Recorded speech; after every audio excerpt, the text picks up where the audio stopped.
Aarti Agarwal actress ఆమె topic తీసుకొచ్చి headlines ప్రకారం చెప్తున్నాను. లైపోసెక్షన్ అయిన 6 weeks 5 weeks she got cardiac arrest and దానివల్ల చనిపోయారు. So if you can answer to that question. నా ఎక్స్పీరియన్స్ లో 97 to 98% పీపుల్ మేజర్గా did any one of their family members are any one of them tell that Aarti Agarwal died because of liposuction. కొన్ని centres లో వేల surgeries కొన్ని సంవత్సరాలు చేసినవి ఉంటాయి. ఎక్కడ కూడా ఒక్క స్మాల్ నెగిటివ్ పాడ్కాస్ట్ చూడలేకపోతున్న వాళ్ళ కోసం వెరీ క్యూరియస్ బైట్స్ అన్నింటిని తీసుకొచ్చి ఈ క్లిప్స్ ఛానల్లో వేస్తున్నాం. డూ సబ్స్క్రైబ్ రాటాక్స్ క్లిప్స్. సరే, ఇంకోటి నేను ఈ లైపోసెక్షన్ గురించి ఆర్టికల్స్ అవి న్యూస్ ఆర్టికల్స్ చూస్తున్నప్పుడు వన్ థింగ్ వాజ్ వెరీ అంటే డౌట్స్లో ఉంటాయి కదా, అందులో చాలామంది ఆర్తి అగర్వాల్ అంటే it nothing to remind her again or nothing against her, but Aarti Agarwal actress ఆమె టాపిక్ తీసుకొచ్చి అక్కడ మెన్షన్ చేయడం లైపోసెక్షన్ అయిన అంటే హెడ్లైన్స్ ప్రకారం చెప్తున్నాను. లైపోసెక్షన్ అయిన 6 weeks 5 weeks she got cardiac arrest and దానివల్ల చనిపోయారు, ఊపిరి ఆడకుండా అనేది బ్రీత్ ఇష్యూస్ వచ్చాయి లైపోసెక్షన్ అయిన తర్వాత అనేది నేను చదివాను అందులో. But what if I ask, జనరల్గా లైపోసెక్షన్ గురించి చదివిన వాళ్ళు చేసుకుందాం అనుకున్న వాళ్ళు ఇవన్నీ చదువుతారు కదా, అక్కడ ఇదో భయం ఉంటుంది. So if you can answer to that question. నేను ఒక్క క్వశ్చన్ అడుగుతాను సార్. అప్పుడు TV5 లైవ్లో ఆ డేట్ మీరు చూసుకుంటే కనుక మీకు దొరికితే I was there live. Okay, Aarti Agarwal issue వచ్చినప్పుడు TV5లో నేను మాట్లాడాను లైవ్లో. మేజర్గా did any one of their family members or their PA or any one of them tell that Aarti Agarwal died because of liposuction? నేను అక్కడ చూడలేదు. వాళ్ళ ఫ్యామిలీ నుంచి వచ్చిందంటే కార్డియాక్ అరెస్ట్ వల్ల చనిపోయిందని ఇన్ఫర్మేషన్ వచ్చింది, న్యూస్లో అంతవరకు వచ్చింది. మరి ఆమె చాలా ఒబీస్గా ఉండేది, చాలా సినిమాలు చేసి చాలా చక్కగా చేసినా కూడా తర్వాత పెస్టిసైడ్ పాయిజనింగ్ అని అపోలోలో చేరడం, సరే బిల్డింగ్ మించి పడిపోవడం, రకరకాల ఇష్యూస్ అయినాయి. అయిన తర్వాత she put on lot of weight and she went to America అని అప్పుడప్పుడు న్యూస్లో ఏదో చిన్న ఫోటోల్లో కనపడేది. మరి షీ వెంట్ ఫర్ లైపోసెక్షనా లేదా she went for any other sort of weight loss surgery like లాప్రోస్కోపీతో చేసే సర్జరీ అనో జరిగిందా అనేది ఇప్పటికీ ఎవరికి తెలియదు. ఒకటి, హార్ట్ అటాక్ అంటే అది ఏ కారణమైనా జరగచ్చు, సర్జరీ తర్వాత ఎంబాలిజంతో జరగచ్చు, లేదా ఏదో ఇంటర్నల్గా ఉన్నటువంటి వెయిట్ లాస్ సర్జరీ చేసి ఫర్ ఎగ్జాంపుల్ గ్యాస్ట్రిక్ స్లీవ్ అని, బ్యాండింగ్ అని, లేదంటే గ్యాస్ట్రిక్ బెలూన్ అని కూడా ఎండోస్కోపీకే చేస్తున్నారు. ఏం జరిగిందో మనకు తెలియదు. కాకపోతే సాధారణంగా కొన్ని సర్జరీస్ తర్వాత ఆమెకి పెస్టిసైడ్ పాయిజనింగ్ ఉన్నప్పుడు చాలామంది సస్పెక్ట్ అంటే కొంతమంది సర్జన్స్ అనుకున్న మ్యాటర్ ఆమెకి స్టమక్లో అల్సర్స్ క్రియేట్ అయ్యి ఉండొచ్చు. ఆ అల్సర్స్ అయ్యాక ఏ లాప్రోస్కోపిక్ సర్జరీ వెయిట్ లాస్ కోసం చేసిన తర్వాత ఒకవేళ అది కనుక లీక్ అయ్యి అక్కడి నుంచి మనం ఎప్పుడైతే 3rd day నుంచి వాళ్ళకి ఫీడ్స్ ఇవ్వడం మొదలు పెడతారో ఆ ఫీడ్స్ లీక్ అయ్యి పేగుల మధ్యలోకి వెళ్ళిపోయి సెప్టిక్ అయ్యి అక్కడి నుంచి మల్టిపుల్ ఆర్గాన్ ఫెయిల్ అయ్యి ఏ లివరో కిడ్నీ అన్ని ఫెయిల్ అయ్యి ఫైనల్గా కార్డియో రెస్పిరేటరీ అరెస్ట్ అంటారు. రైట్. అది జరిగిందా? 6 weeks అంటే ఏదో ప్రాబ్లం అయ్యి చాలా రోజులు హాస్పిటలైజ్ అయ్యి ఏదో జరిగిన తర్వాత లోపల నుంచి అయ్యి కార్డియాక్ అరెస్ట్ అయ్యి ఉండొచ్చు. These are all assumptions. But there is no proof that liposuction చనిపోయింది. లైపోసెక్షన్ అంటే ఏంటి? కరెక్ట్గా కొన్ని సెంటర్స్లో వేల సర్జరీస్ కొన్ని సంవత్సరాలు చేసినవి ఉంటాయి.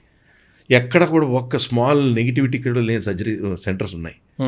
సో అలాంటప్పుడు మనం ఏమనుకుంటున్నాం, ఇది స్కిన్, ఇది ఫ్యాట్, తర్వాత బోన్సా లేదా అవయవాల. సో లైపోసెక్షన్ అనేది స్కిన్ అడుగున ఉన్నట్టు ఫ్యాట్ ప్లేన్లో ఇలా వెళ్ళి చేసేది కాదు, ఇలా వెళ్ళి ఫ్యాట్ అంతా తగ్గిస్తూ చక్కని షేప్ చేసుకునేది. బాడీలో మగవాడికి ఏ షేప్ ఉండాలి, ఆడవాళ్ళకి కరువు వచ్చి ఎక్కడ ఎలా ఉండాలి, ఎక్కడ ఎక్సెస్ ఉందో అది తగ్గించేసి 1 day లేదా టమ్మీ టక్ చేస్తే 2 days సర్జరీ తర్వాత వెళ్ళిపోయేది liposuction tummy tuck. So bariatric అంటారు, అదేమో లాప్రోస్కోపీ ద్వారా చేసేది. రైట్. సో ఏది జరిగింది అనేది అయితే మనకు తెలియదు. That's an assumption, that is actually. అయితే లైపోసెక్షన్ జరిగిన తర్వాత సార్, ఆఫ్టర్ ప్రాపర్ అంటే మంచి సెంటర్లో చేసుకున్న తర్వాత మళ్ళీ ఫ్యాట్ అక్యుములేట్ అయ్యే స్కోప్ ఉంటుందా? ఉంటే ఏం చేస్తే అలా అవ్వకుండా ఉంటుంది? Very wonderful question. ఇప్పుడు సాధారణంగా ఇప్పుడు స్కిన్ ఉందండి, ఇది కండ అవయవాలనుకుందాం, లేదా ఇక్కడ తై భాగం అంటే బోన్ ఉందనుకుందాం.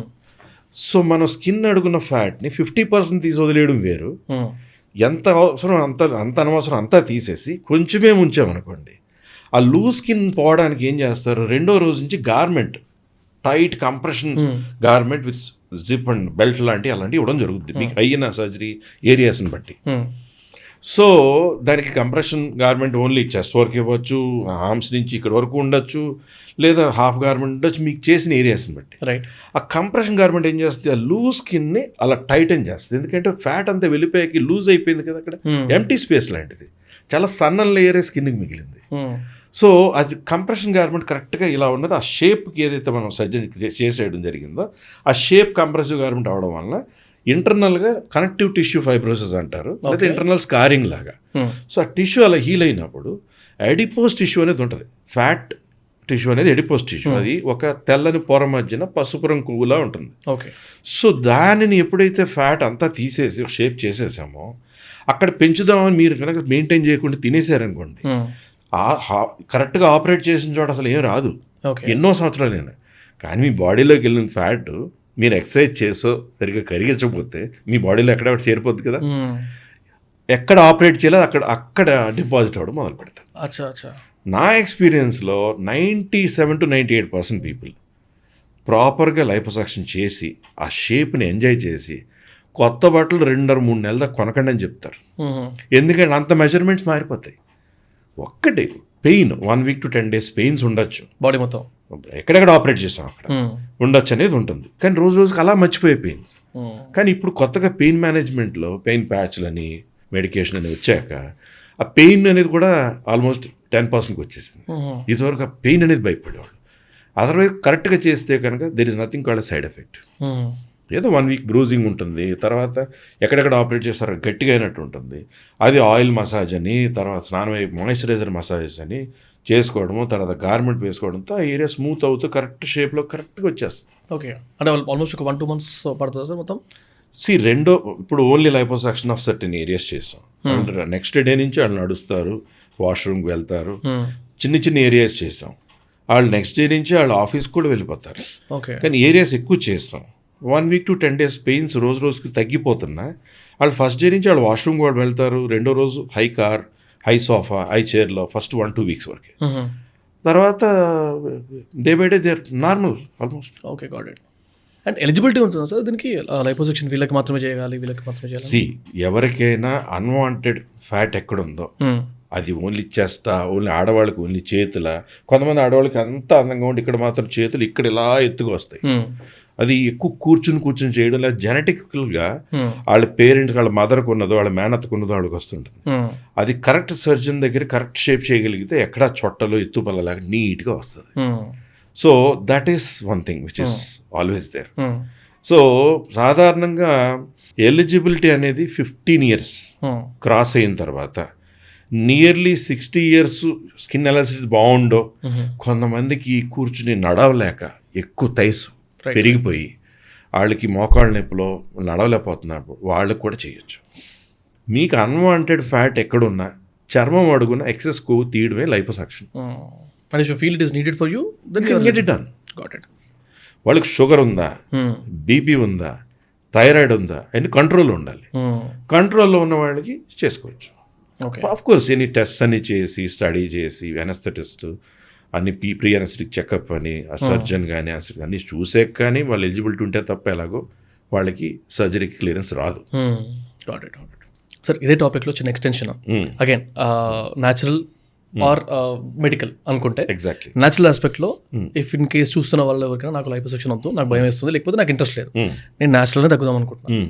అఫ్ కోర్స్ ఫిట్నెస్ సెంటర్స్కి వెళ్ళడమో లేకపోతే జిమ్ ట్రైనర్స్ని పెట్టుకోవడమో ఉంటుంది. Apart from that any lifestyle changes that you could suggest అంటే న్యాచురల్గా తగ్గించుకోవడానికి? ఎగ్జాక్ట్లీ, ఎప్పుడైనా కూడా న్యాచురల్గా తగ్గడము with good exercise, proper diet. Junk food వచ్చేసింది, మంచి పిజ్జాలు, చీజ్, చాక్లెట్స్, ఐస్ క్రీమ్స్, బిర్యానీలు అన్నీ తినేస్తాను నేను వెయిట్ పెరగనేది ఎలా కుదురుతుంది?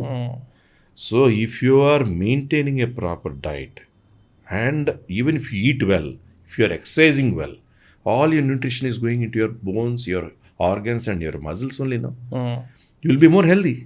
సో బెస్ట్ ఎప్పుడు కూడా ఏంటంటే ఈ ఓవర్ క్రాష్ డైటింగ్లు ఈ డైటింగ్లు చేయకూడదు. ఇప్పుడు చాలామంది డైటీషియన్స్ అంటారు, వాళ్ళు డైట్ చేస్తారు లేదు నాకు అనుమానం. మన దగ్గర సర్జరీస్ కూడా చేయించుకుని ఉంటారు. నేను విన్నాను యాక్చువల్గా, అది చెప్పొద్దు కాబట్టి చెప్పట్లేదు. సో చాలా పెద్ద పెద్ద డైటీషియన్స్ చెప్పిన వాళ్ళకి పైనుంచి క్రియేట్ చేసింది శ్రీరూప్లోనే అనేది కూడా ఉంటుంది. కాకపోతే నా సలహా ఏంటంటే మీరు కనుక మంచి డైట్ తీసుకుని మంచి ఎక్సర్సైజ్ చేయగలిగేటట్లయితే మాత్రం nothing better then that. But ఎంత ఎక్సర్సైజ్ చేసినా కొన్ని పార్ట్స్ స్టబర్న్ ఫ్యాట్ బల్జెస్ అని ఉంటాయి, అవి పోవు. ఫర్ ఎగ్జాంపుల్ మగవాడికి గైనకోమాస్టియా, పెద్ద బ్రెస్ట్ ఆడపిల్లలో, అలాగే ఆడపిల్లకి ఇక్కడ అన్వాంటెడ్గా వచ్చే ఫ్యాట్ ఎంత ఎక్సర్సైజ్ చేసి తగ్గదు. రోజు జిమ్కి వెళ్తుంటుంది అమ్మాయి, ఎంత 1 hour జిమ్ చేసినా ఇక్కడ బల్జ్ మాత్రం అలాగే ఉంటుంది. ఎంత పైనుంచి కిందకి ఎంత చక్కగా ఉన్నా అది మాత్రం ఇలా పై బల్జ్ వచ్చేస్తుంది. బాడీ టైప్స్ని బట్టి కూడా బాడీ టైప్స్ బట్టి కొంతమంది జెనెటికల్గా అలాంటి వాళ్ళు చేసుకోవచ్చు. లేదు లేజీగా నేను షార్ట్ కట్ లాగా టక్కుమని చేసేసి నేను 6 pack వెళ్ళిపోవాలి, సర్జరీ మంచి షేప్లోకి వచ్చేసి నేను జిమ్కి వెళ్ళాలి, అలాంటి వాళ్ళు okay. But always the best thing is natural process. Thank you for watching the clip. Full podcast చూడాలనుకుంటే కింద డిస్క్రిప్షన్లో లింక్ ఉంది, గో వాచ్ ఇట్.